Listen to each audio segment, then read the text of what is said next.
A very good evening to all our viewers and to my guests, Louise and Sreepriya.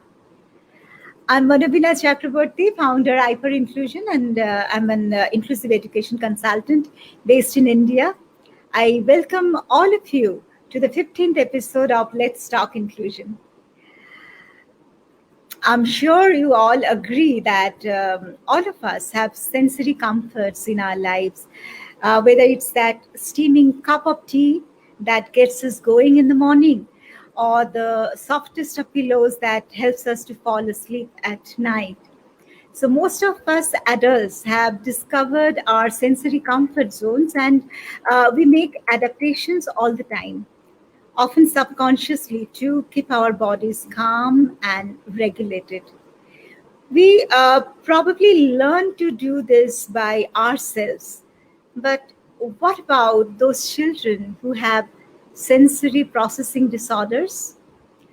In my career as a teacher in both mainstream and special schools, I often find that children who are generally overwhelmed with sensory inputs and have frequent sensory meltdowns struggle with their regular learning process as well.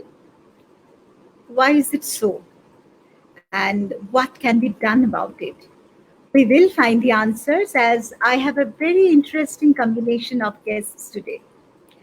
Louise Coleman is from Leicester, UK. She is a sensory specialist and an advocate of sensory play. She runs a business called Messy Senses.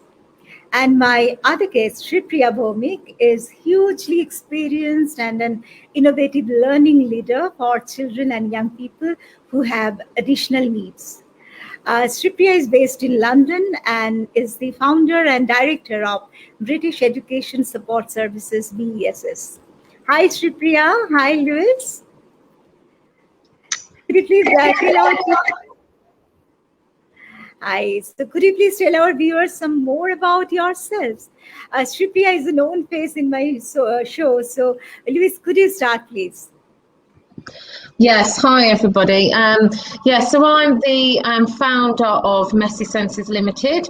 We've been going for about 6 years now, and we specialise in lots of sensory needs from birth all the way up to the elderly. We specialise in cognitive stimulation facility for the elderly with Alzheimer's and dementia, as well as specialising in complex healthcare needs, autism, learning disabilities, etc. And we see around 120 families a week currently. And I've been in this field for near on 25 years now, so a long time. Okay, that's great. That's great, Louise. Thank you very much. Sreepriya, your introduction one more time for our viewers, please. Good evening, good afternoon, good morning, wherever you are in this part of the world. That's the beauty of when you're online. You can reach every nook and corner of this world. I'm Sreepriya, and I would like to describe myself as a learning educator. Means I learn every day from my students. So whether they've got additional needs or not, they teach me every day. And I've been a special educator for 25 years now. So kind of pretty long time, and still love it. And every day I feel today is the first day I'm dealing with something, because every day new experience. And so I started British Education Support Services a few years back because as a Senko based in a school, I felt that I was only able to help a limited few. So I wanted to spread my wing and reach more families and schools and provide them with the support. With that vision, I started my organization, and which is slowly growing and reaching the people I want to reach. And so, yes, that's me. Amazing. Thank you very much, Sreepriya. So the topic of our discussion today is addressing sensory issues through play and activities to develop learning skills in children. Louise, since you are a sensory specialist, if you could tell our viewers what sensory processing disorder, SPD, actually is. Okay, so sensory processing disorder is difficulties in receiving and responding to information that comes from our senses. So that's anything to do with our touch, our sight, our taste, our sound, and lots of things can inhibit that. So the feel of our clothes can cause issues, the lights outside can cause issues, the sounds, it can all become very, very overwhelming to individuals. However, what we do want to say is obviously sensory processing disorder is a diagnosis within itself, but many of us can suffer from sensory processing difficulties, whether we have a disorder behind us or not. At some point in our lives, we can all suffer sensory processing difficulties. And that's because we live in a sensory world, don't we? You know, every day something can trigger an unwanted behaviour, an unwanted feeling. But it's about how we challenge those feelings and how we live our life in order to make those feelings better for us and for those around us. Yeah. Actually, in our lives, I think all of us have seen at some point that some children scream because their face gets wet, or maybe throw tantrums when you try to get them dressed. Some children have an unusually high or low pain thresholds. Some kids have a habit of crashing into walls and even people. Um, some like to put inedible things, including rocks and paint, into their mouths. So for us, all of these are sensory behaviors, right? But I think there are some differences between sensory seeking and sensory sensitive behaviors. Sreepriya, would you like to throw some light on this, please? Louise, if you could just turn on your microphone. Thanks. Yes, you rightly said that there are sensory seekers and sensory avoiders. And often we tend not to see the difference. We say, oh, they've got sensory issues. But it's very important as a teacher or as a parent or as a therapist to identify, is the child sensory seeker or an avoider? Is the child seeking a sensory comfort because they want to avoid something which is causing sensory overstimulation, or they are or they just love it because they that makes them comfortable. So generally, to put it in a kind of more of a easy language, the sensory seekers are those who underreact to kind of sensory input or need more of it. So they need more of that. They need the weighted blanket. Oh, I need that tight squeeze, or I need some kind of sensation which gives me a pleasure. So often we see students they love fiddling with something like a blue tack or the wax cover of Baby Bell cheese. So they just love it because it gives them some pleasure. So they're seeking a sensory input or a sensory stimulation. And sensory avoiders are the ones who overreact to certain sensory stimulus. Maybe they're overreacting to sound, and we might think, oh, you see them doing this or like avoiding touch or something. It's because it's overstimulating for them, which we might not even hear the sound, we might not even see what's causing the problem, but for us, oh, you're having a meltdown or you're having a tantrum or you are just being challenging, difficult. But we need to stop, look and see, are they seeking a comfort, or because they want to avoid something? So sensory seeker and sensory avoider, it's very important for us to when you are observing a child, when you're working with a child, for you to identify exactly where their needs lie. Are they seeking something or are they avoiding something? True.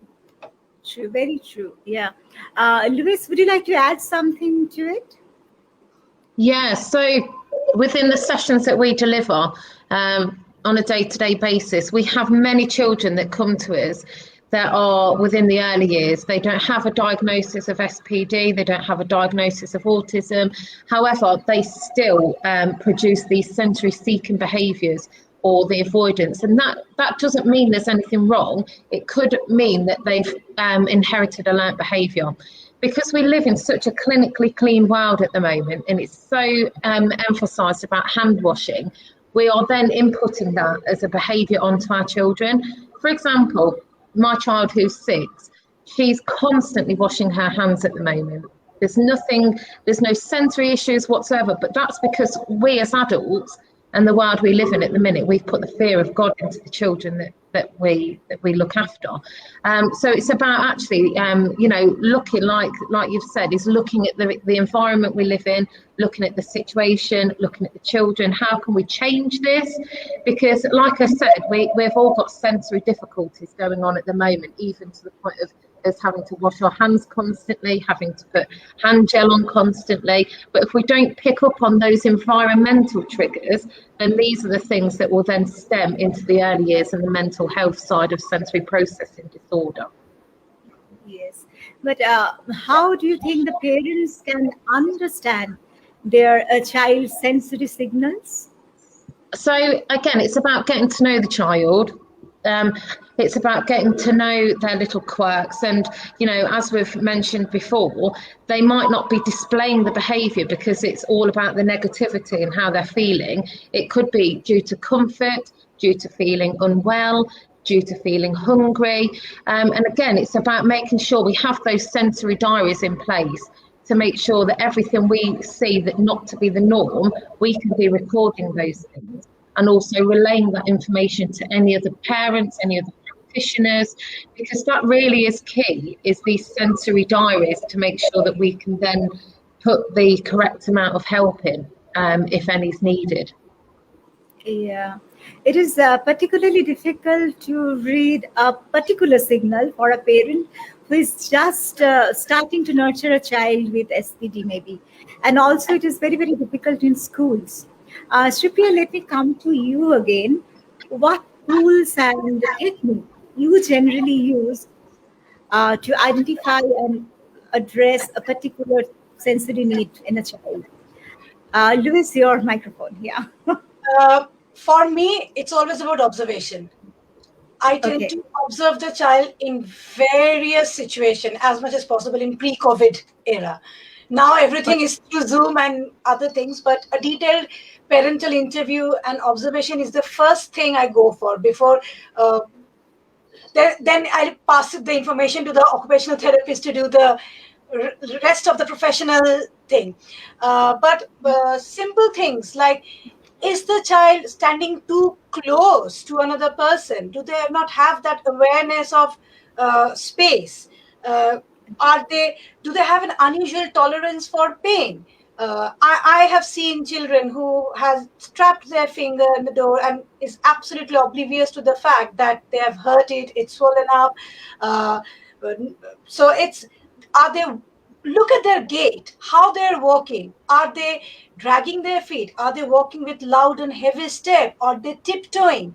So try to see, are they like, are they seeking some kind of stimulus? Like they prefer jumping, going around in circle, uh, rubbing their hand like this, twiddling their hair. There are lots of these small behaviors you observe, which sometimes as a parent you might think, oh, she or he has always been like this.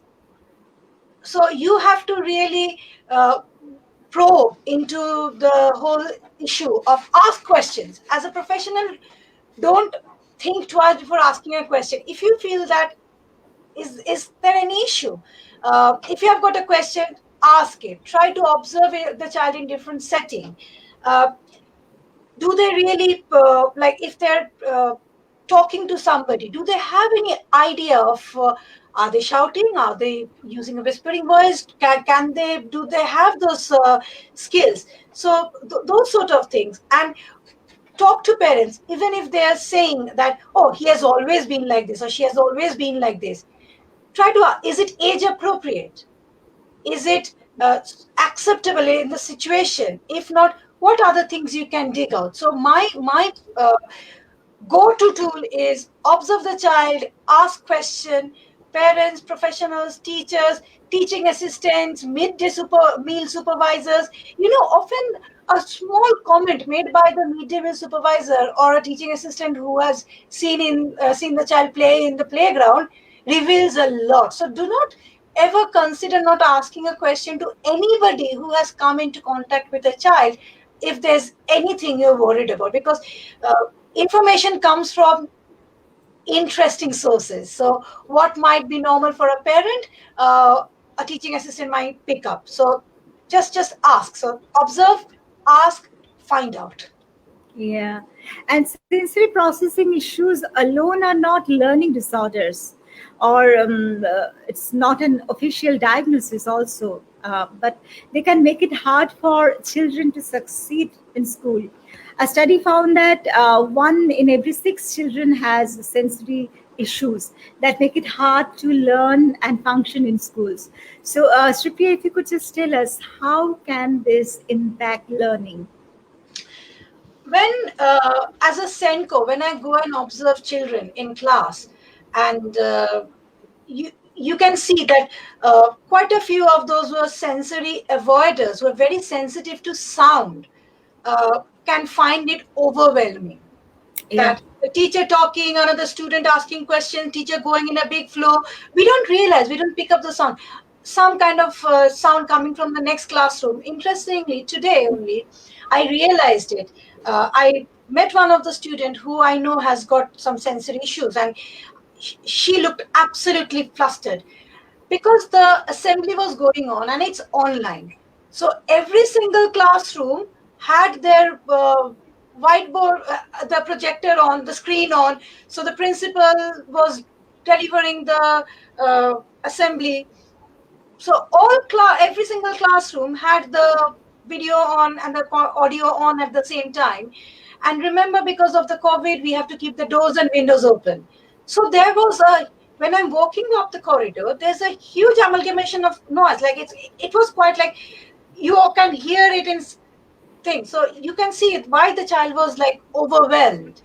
Some students who are sensory or sensitive to lights, this is another very interesting thing. I worked with a child who was quite sensitive to lights, and the child didn't like broad daylight or lots of light. So when the child would study, she would like a table lamp on, because otherwise it was overwhelming. So when they're in classroom, if we cannot replicate that situation in classroom where you can just have a table light. So you have got the whole, because we generally think that lighting is good.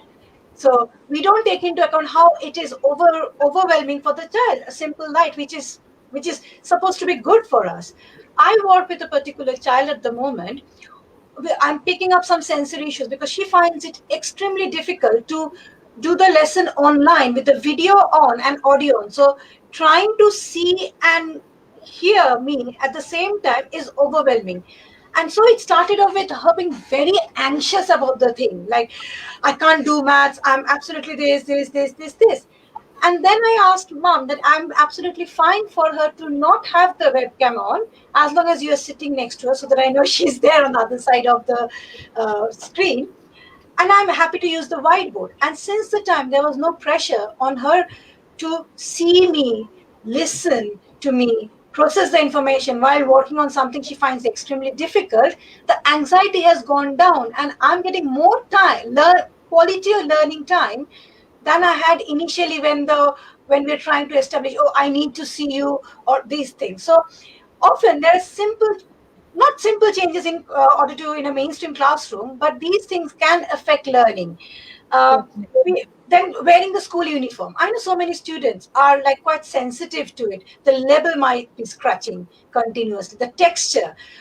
Imagine some schools have in UK. Some schools have this, like they have to wear the jumper. So they've got this full sleeve shirt, the jumper, the blazer throughout the whole year. And imagine the child who is sensitive to temperature or heat, and how difficult it might be. So we might exactly just, they don't know that is the sensory issue is causing the problem. So we might see the behavior and try to resolve the behavior because this is what is expected of you. And we miss out on the whole point that there's a sensory issue which is hidden, which is undiagnosed. Probably the child is also not aware of it, is causing the behavioral issues in class, is causing the child being unsettled, is causing the child not paying attention, is causing the child to blurt out inappropriate responses and being kicked out of the class. So all those things can affect the child. And this is actually quite common when I am thinking about students I have worked with, especially in secondary situation, because it's very difficult to, you know, give them a tailor-made classroom environment. So this is quite an interesting thing, and we can come up with solutions, and we'll talk about it. Yeah, very well explained. Very rightly said, Sreepriya. I'm a registered play therapist myself, and I always found that sensory play has an important role to address quite a few sensory issues. I will come to you now, Louise, being a specialist in the field. If you could elaborate how play is significant in addressing a child's sensory needs, and what are the most important things to remember before initiating a sensory play? Okay, so obviously a lot of what's been said is so true, and it's about sometimes taking ourselves away from the situation and thinking outside the box. Because if, for example, you just sat back and had just a minute to just sit and think and listen, you would probably come up with over 20 sounds that you can hear, and that's by you really thinking about that. So a child who has sensory processing disorder, it won't take them 20 seconds to hear 20 sounds. It will take them within seconds to hear those sounds. And play is so vital to help this, because obviously within the early years, there's huge amounts of neural pathways that happen. Every single day of everybody's life, neural pathways are being created because of the environments we live in. However, if you can then start enhancing the sensory-based stimulation play, those neural pathways will be on overdrive. And I'm not saying it's going to be easy, because it really isn't. So it's about role modelling those behaviours, because, you know, some of the sensory processing difficulties, as mentioned before, can be learnt behaviours. You know, there's a mixture between the learnt behaviours and the behaviours that are not helped at all by the environment we live in. So we are talking about, you know, make these sort of things part of a routine, where every day you're allowing an individual to take part in some kind of sensory stimulation. That doesn't have to be messy play. You know, it can even be a walk in the garden where you're saying, right, what does the grass feel like on your feet today? What can you hear? Can you hear birds? What can you smell? You know, so it doesn't have to solely be about those messy play resources. However, when we are introducing those, we have to be mindful that we need to be in a nice, comfortable surrounding that the individual feels safe and secure in. We need to have low-level lighting if lighting's an issue. Like said before, we need to turn the ceiling light off and pop a lamp in the corner, or even dot round some of those battery candles around the room. We need to take away any smell. So if you've got reed diffusers in the room, if you've got plug-ins, you know, turn those off and make sure that the room's completely cleansed of any smells. And again, any sounds such as TVs that have been left on standby, computers that are left on charge, you know, because all those sounds will make a huge difference to how that child engages in play. Then what we say is obviously be patient, get a resource out, do not overload your senses, choose one dry item to start with, such as cornmeal.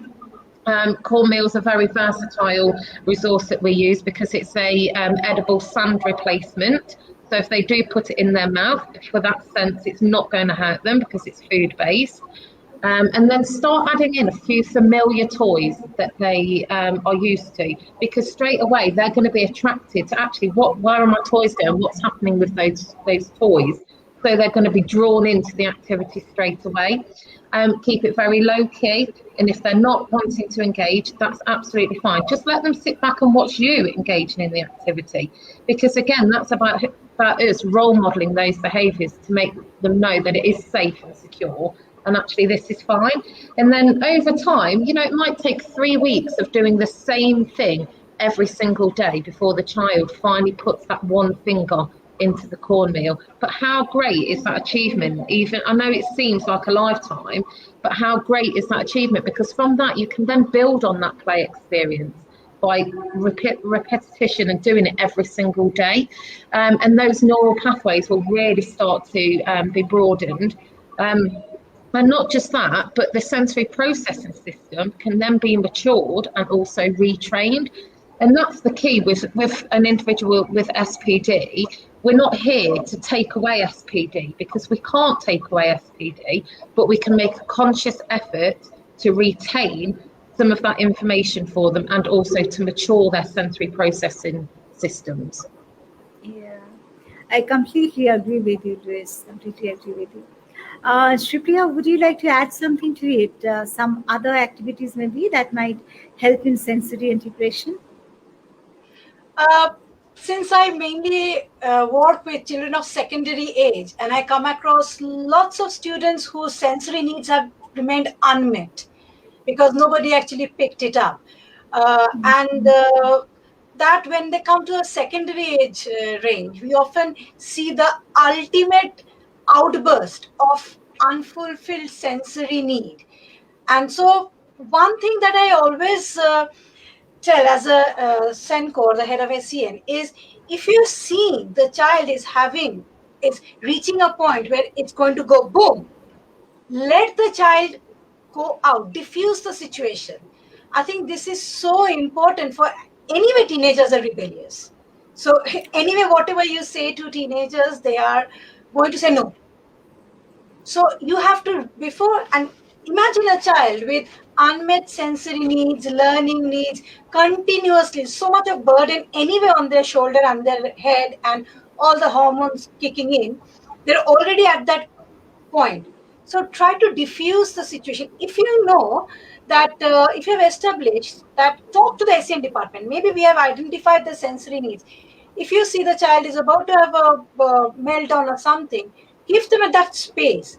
Let them go and see a member of staff who they can relate to. What we often had a calm room. So those students who had like issues, who had diagnosis of ASD or had behavioral issues or SPD or any kind of any needs or no needs at all, we had a calm room. So all those students had a signal. We established a system of not using a card or anything, but a non-verbal signal, like maybe stretching your arm, which is telling the teacher, okay, I need a break. So teacher would say, X, could you go and see Mrs. So-and-so? She wanted to have a word with you. So we are diffusing the situation. So teacher is identifying there is a need.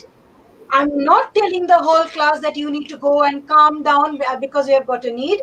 So that's an unspoken contract that has been established between the special needs department, subject teachers, and the student.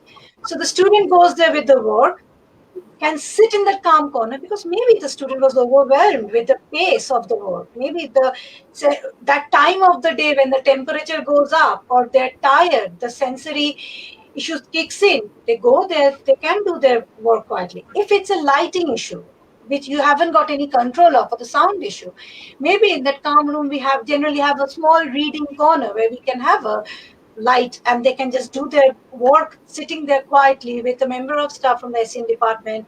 So it's a win-win situation. It's not disrupting the lesson. We are acknowledging the child that yes, we recognize your problem. These are the strategies that have been put in place. And so all the small whole school approach can make a huge difference. So it's not only, I won't say like a targeted activities, because often in teenage years, they're absolutely no. If I say the word intervention, if I say the word help, support, we don't need it.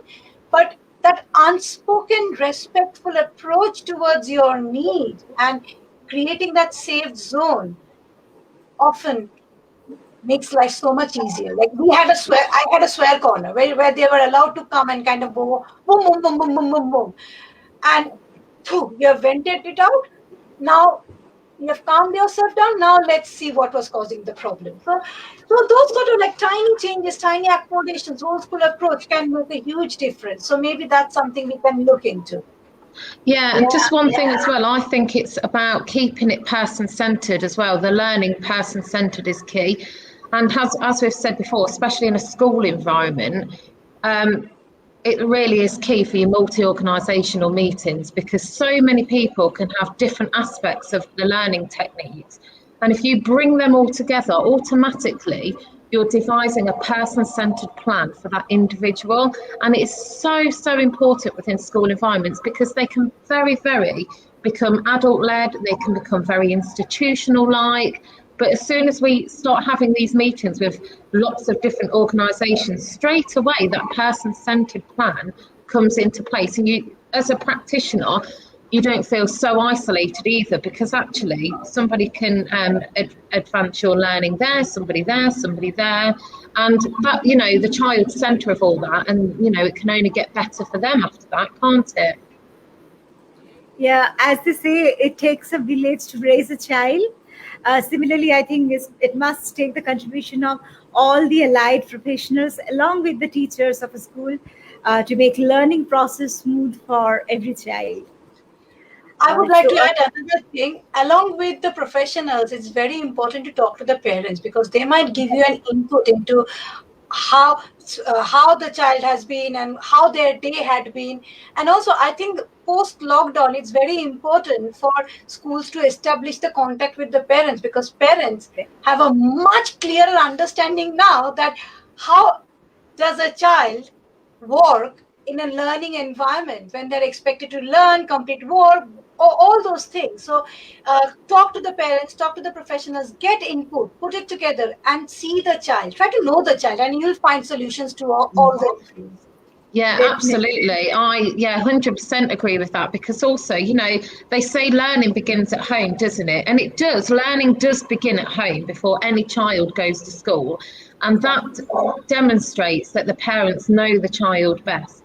So actually, by having these amazing relationships with the parents, the learning for this child and the outcome for these children can continue at home, because it's almost, we need these two halves, don't we, to be put together to make this amazing whole for this child. And I think, you know, a lot of times those relationships have been lacking. For example, if children get transport to schools and the school never gets to see the parent. But, you know, there's so many other ways that the school and the parents can communicate together.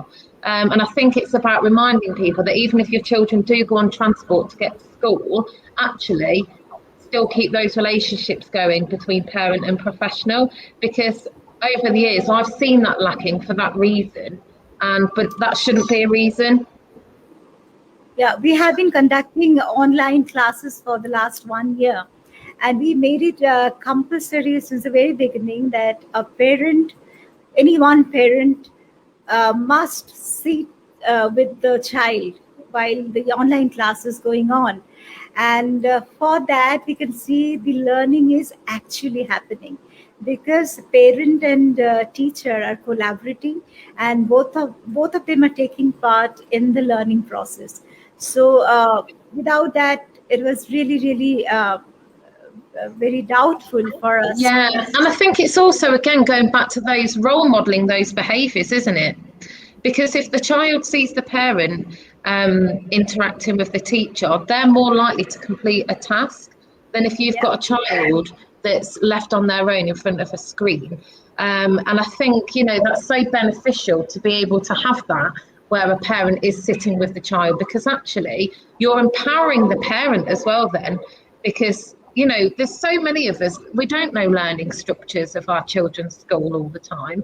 So by getting the parent to sit in on the learning, you're empowering them as well to make a conscious effort in their child's education. And as parents, that's what we all want, isn't it? We all want to help educate our children. And Louise, since Autism Awareness Week is around the corner, and all of us know that sensory challenges are huge for children and young people who are on the autistic spectrum. So could you please tell us about some messy play activities particularly beneficial for children with autism, keeping in mind attention span of children who are on the spectrum? Yeah, so again, what I would say is obviously don't overpower children. One activity a day is fine for a period of a week, a period of 2 weeks, as long as they're slowly starting to engage. And we always say start off with your dry ingredients, because you don't want to scare anybody by giving them a plate of beans to then start playing with. So we say things such as cornmeal, dry rice, dry pasta. I've got my list here because I know I'm going to forget some of these as well. Things such as lentils, you know, anything that is an edible resource that is dry, because also a lot of children like the sound of those things as well, you know, because they remind them of other things such as rain. So for example, if you pick some lentils up and start dropping them down, straight away you're almost making the sound of a rainfall, and for some children that's a really calming experience. We've worked with children and young people before who have SPD and autism, and when they get to the period of where they're lashing out and they're super angry, as soon as you give them a tub full of sand, they will naturally sometimes draw it up to their mouth just to let it trickle down, because they like the feeling of it. And then within 10 minutes, they're a completely different child again. But that isn't a behaviour that they've just inherited. That's a behaviour and a resource that has been out for long periods of time. So it becomes the norm. We have to make these things the norm. So the more you can have them out, and the more you allow your children to take time and patience to get in on the messy play, it will become the norm. So always go for dry resources first. Yeah, thank you. Sreepriya, I would like to take your opinion on this now. Messy play ideas, sensory play ideas, or for autistic children in particular. As Louise rightly said, that one thing at a time, slowly build up the tolerance. So before, I always say that I first try to get an idea, what do they like? Is it, what sort of sensory things they would prefer? And I've got this box of lots of sensory toys and all the corn flour, then dried rice, lentils, and all those sort of things. And then I give them two things. And if they're using PECs or a communication card, generally I let them give them the communication card first to see whether they can choose. So it starts with it becomes more of a child-led thing, and then slowly I build up on the activities. Now at home, parents have got so many things. You just need to be creative, and once you have done the dry bits, one thing I've often seen the kids like to do is that fingerprinting, thumbprinting, all those sort of things.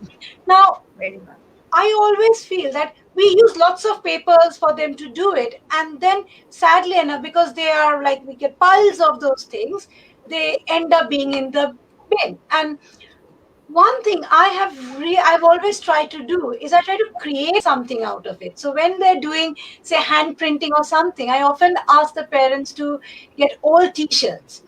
And so with the color, we kind of create it. So it's a t-shirt they have created. If they're using those pens, and let them do it, and so that we can keep it. Parents can wear it. So the child sees a completion. You know, there is something celebratory about it. And I often ask them to write the date when they completed it. So that way we kind of create a trail of memorabilia which we created through the therapy. So it's just not like few papers, then after we store some from evidence, we take a photo and they go in the bin. It doesn't last. But whereas when the child started off with the therapy program and we started creating those small memorabilia, maybe a paper bag, and you get them to do printing, like you can use ochre, cut the piece, and if you dip it in the paint and stamp it, it gives really nice floral print. So you can create those floral tie and dye. And just to say as well on that point, what's really good is that by you throwing those things away at the end, you're actually focusing on the process and not an end product. And process-led development is key for children with complex healthcare needs, because they're not always able to produce an end product, but the process their brain's gone through to develop that piece of artwork is absolutely incredible. And also, because we've obviously touched on communication barriers with these things as well, it's also important to get the communication needs sorted too. For example, you mentioned PECs as one of them, but also you can have things such as your teach boards. Now and Next is an absolutely amazing tool, because actually you could put a photo of the messy sensory play in the now, and then the child can choose their next. So again, you are super empowering the child to actually do their child-led learning, as you were saying, because actually, let's do this first. You might not like doing this, but this is what we need to do today. Even if it's for 30 seconds for 1 minute, let's do this, because then as soon as you've done this, you can have the reward at the end of it. And the process that they're going through is huge to demonstrate that. And the more you do that, the more that becomes a learned behaviour and the more learning outcomes you're going to see. Sorry, I just have to chip in there. That's the beauty of this. And the thing is that once they have seen that end product, they have something to celebrate. Parents have something to celebrate. And you know what I find amazing? After many years, okay, when they have made a huge progress and they look back and see a completed work, they find something to celebrate. They've forgotten how hard they have worked or how long it took them. But what they can see that, oh, I've done it. So at that point of time, you can make up stories. See, you could do this. This was so difficult, but you still did it. And that kind of boosts their confidence. So I think always when you're doing a therapy or you create, play, and also sometimes try to build on something as an end product which we can showcase, which can, which you as a parent, when they grow older, when they're adult, after 6 months, maybe after 3 years, we can celebrate, see how they have. It's just like it gives them something. I think that is something, and also that can end up going towards developing some kind of a vocational skill set. We don't know, so we might find a challenge and guide it towards a vocational skill set. So and also it goes towards a learning journey, doesn't it, for that individual? And also talking about the school system, a learning journey like that can then demonstrate your Ofsted regulation outcomes. So it is so important, like you were saying before, about getting those vital photos if the child's quickly dipped their finger in the paint. It's about taking photos before you put the mounds of paper in the bin, because we can't keep mounds of paper. But, it's the photos. And when you then get regulated by the inspection framework, those are the things they're going to want to see that you are creating outcomes for these individuals. I would say, I'll just say one incident here. It's as you said, Ofsted. In one of the schools I was working, we started doing one of the as-done qualifications for those who were not, who probably would struggle to achieve academically. We didn't want them to leave school without any qualification or feeling like really bad about it. So what we did was we brought in this qualification, and quite a few of the students, they had sensory needs, which as a teenager, it was very difficult. And we created things like t-shirt painting, tie and dye, jewelry making, candle making. So, and then we created a range of products, and they actually sold it and raised fund for a charity. So what happened there, like all of a sudden, my students had their status in school elevated because they become self-sufficient for the adult world. And they had to use it. So they raised around £600 for a charity. And so it's kind of the sensory needs were met, the learning needs were met, Ofsted requirements were met, and it did an amazing thing to their self-esteem, because all of a sudden they see we are in the center of the school selling the products that we made. We are seeing all the high achievers buying our products, wearing them, teachers buying our products, press covering it. And they have such a huge sense of achievement, don't they? And you're empowering lots of other areas of the development economically there as well. So that's amazing, we do this very often in Saransh Foundation. So our children and young people, they make jewelry, they make cotton bags, they make paper bags, and we sell it. And whatever we get, we do it, use it for charity, or we do it. We do a party for out of the fund we get for selling all these things. So this is a very common practice in Saransh, and all our children who have some of the other sensory processing disorder, they do it. And I think again, that's this whole scenario of thinking outside the box, because actually you're meeting those sensory needs, you're meeting those educational needs, you're meeting those life skills that everybody needs. And I think what the message we need to try and get across is that sensory development and stimulation doesn't just have to be about messy play. It's about so many things. A walk in the park, you know, cooking, baking a cake. I always use this example in our training where the process of making a cake is much better than the end product of a cake to some extent. Because if you have a child who has complex learning difficulties that cannot eat orally, they need the process of making that cake, of being shown all the raw ingredients, being able to touch them, being able to smell them, sometimes a little taste on their lips.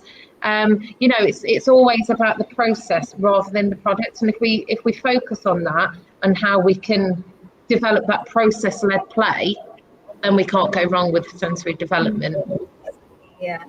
So I'll not take much of your time. My last question to both of you is, what suggestion do you have to autistic adults or their family members to address sensory issues? Louise, if you could start, please. I would just say, again, get chatting to anybody else involved within the child's care. Get some collaboration tools together, as in, you know, what are the needs of the child? What are they displaying? And then put a sensory diary together. Then from that sensory diary, start looking at how we can include those dry resources to then build up to the wetter resources. Do your learning at school and equalise that for your learning at home as well, and just keep it so consistent so that it becomes the norm, because eventually the more you do it, the messy sensory play side of things will become the norm if you do it every day. Excellent. Thanks very much, Louise. What do you think about it, Sreepriya? I think Louise sort of covered the whole thing. And as I always say, that if you're talking to adults or teenagers, make sure you show them that you are asking them. You are make them part of the decision making process. Don't just because remember, from childhood they have been continuously being told, do this, you can't do that, you have to do this, done. So probably sometimes we will be surprised to see that many teenagers and adults, they don't even have the skill set to make a decision. So they don't even know whether it's their sensory need or is it who I am, and I'm supposed to be one of those rude people who nobody likes. And is so try to know them, ask them, make them part of the journey of self, help them to discover themselves. And I think that will really help you to understand the need and provide the right kind of support, because as an adult you have many habits and many things have already been formed, and it's very difficult to change it if you've reached that point. So how to work around it, exposing them to different kind of situations, making them part of the whole lifelong journey, rather than if they're feeling ashamed of, oh, I can't do this because I find this, and are they being a recluse, or are we shunning them off? Try to help them to come out of the shell and see the world, make them part of the journey, ask them. And I think this is the crucial. And I think as well from that, it's about celebrating diversity, because even if we don't have sensory processing disorder, or we don't have autism or a learning disability, we have to accept that we live in a sensory enriched world, and at some point in our life we're going to struggle with a sensory difficulty, whether that's when you've got a migraine and the lights are too bright, you know, whether the sounds are too loud. We just have to accept that we live in a diverse world and we need to cater for those individual needs. And they might rear their head in the early years, they might rear their head in the adolescent years due to hormones, but these are the times that we really have to make a conscious effort in making a difference to those children we work with and the adults that we work with. And like you said, empower them, because empowerment is key, isn't it, in education? Yeah. Thank you very much, Louise. Thanks a lot, Sreepriya.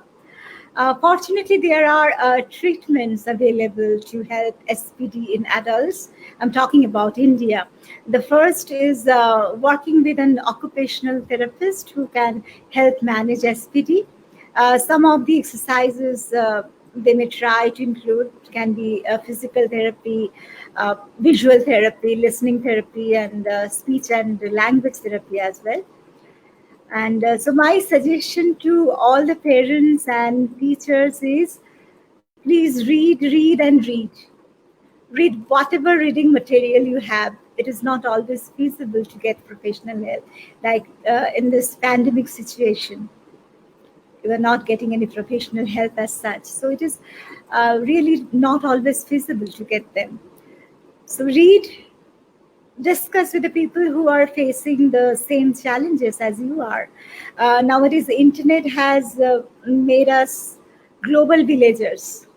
So read, discuss, brainstorm, and empower yourself, as Louise also mentioned, to help your child.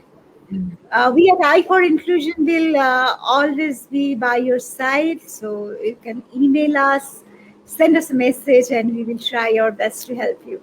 Louise, would like to say something? Oh, yeah, just as well, it's really important to remember that not every child's textbook. So even if your child is not displaying certain traits that the book says, it doesn't mean that you're wrong in what you're thinking, which is why we're saying, research as well, but equally believe in yourself, because there's so many parents out there that will try to get help and feel like they've failed because people don't believe them. So just bear in mind that not everybody's textbook. Believe in yourself and keep those sensory diaries ready to prove what you're trying to tell people. Thank you, Louise. Yeah, I would say use your mobile phone to the fullest. So if you are worried about a child's behavior and you think this is kind of something you cannot explain verbally, record that moment, show it to the professional, show it to the teacher, because often seeing is believing. And you might be at loss of word, or the professional might actually pick up something which you had missed. So it's always a good idea to use the technology to record those moments and share it with the professionals so that you can get an input about what the issue might be. Yeah, thank you. Thank you very much, Sreepriya and Louise. Thanks a lot for your time and support. I look forward to collaborating with you again soon. And to our viewers, please keep an eye on our Facebook page for a very special announcement of the 16th episode of our Facebook Live show, Let's Talk Inclusion. It will be a special episode next Friday because it's 2nd April, World Autism Awareness Day. See you then. Take care and bye-bye. Thank you, Louise. Thank you, Sreepriya. Bye. Bye. Thank you.